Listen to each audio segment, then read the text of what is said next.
اختر د ورځې متعلق دوه اهمې مسلې درته بیانوم چې اکثر زموږ مسلمانان په دې کې غلطي کوي. نو انشاءالله خپل هم وګورئ او مخکې م شیر کړئ. لاول خو دا چې د اختر په ورځ باندې قبرستان ته تګ څنګه دی. دویم دا چې اکثر زموږ ستاسو خلکه اختر په ورځ باندې چې چا کره مړي شوي وي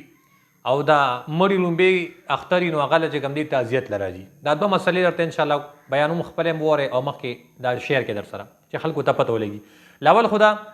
چې کله د چا کره مړي وشي او بیا د دې مړي لومبې اختر وي زموږ خلک راځي هغه ته لاس اوچتوي او دعا ورته کوي. نو دا کول نه دي پکار ځکه چې اختر ورځ دا د خوشحالۍ ورځ ده او په دې باندې کله د چا پلار مړي د چا رور مړي د چا زوی مړ وي او ته راشې ته هغه ته وایې چېرې لاس په اوچت کو دعا درته کوم ستا د بچي ستا د مور یا ستا د پلار لومبی اختر دی. نو دا د خوشحالۍ ورځ ده ته چې کوم دی هغه ته خپل غم دوباره را یادې او غم ورله تازه کې. لہذا دې نه به ځان اختر کې ساتئ چې چا کره به چې کوم دی د دعا لپاره نه دی چې د ده لومبی اختر دی دوی کره مړی شوی دی او دعا له راغلی نو دا به نه کوئ. دویم بیا چې کوم دی خلک د اختر په ورځ باندې قبرستان ته ځي نو دا مسله ورته واضح حکم. قبرستان ته چې کوم دی کو یو سړی دعا له ځي نو چونکې ټولو اکثر علماء کرامو لیکلي دي چې په دې نیت باندې کو سړی لاړ شي چې د اختر ورځ د خوشحالي ده هسې نه چې دا خوشحالي ما د الله نه غافله کړي او قبرستان ته ځم په دې نیت باندې چې ما ته مرګ را یاد شي نو په دغه نیت باندې تللی شي. خو لازم به یې نه ګڼې چې لا تګ لازم دی لازمي به یې نه ګڼې او نه به چې کوم دی کوم سړی نه ځي په هغه باندې به هم چې کوم دی بد نه وی چېرې دی ولې لا نړو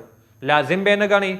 بل چې کوم دی کو څوک لاړ نه شي په هغه باندې به بد نه وی چې ولې دی لا نړلو نو بیا کو یو سړی لاړ شي نو خیر دی او که څوک لاړ نشي په هغه باندې ګناه نشته دی. زموږ اکثر چې کوم دی خلکه ټول کال به د پلار نیکه قبر له نه ځي او د اختر په ورځ باندې دومره لازم کړي وي چې څنګه د سحر لمونځو کیسې به قبرستان ته به ډلې ډلې خلک روان وي څوک په موټرسایکلو باندې څوک پیدل او څوک چې کوم دی په ګاډو کې ولې وي قبرستان ته ځو دعا کوو. دعا له قبرستان ته هر ټایم ورتلی شي پلار نیکه دی مله ټایم تلاوت دې ځای نه ورپسې ورلېږلی شي او وایه تلاوت او ثواب یې چې کوم دی پلار نیکه ته وربخښنه ورسي ورته. خو که کوم سړي د قبرستان له چې کوم دی اختر په ورځ باندې تګ لازم ګڼي لازم ګڼلی چې کوم دی جایز نه دي. نور کو عام داسې سړي ځي نو ورتلی شي خو لازم ګڼلی جایز نه دي.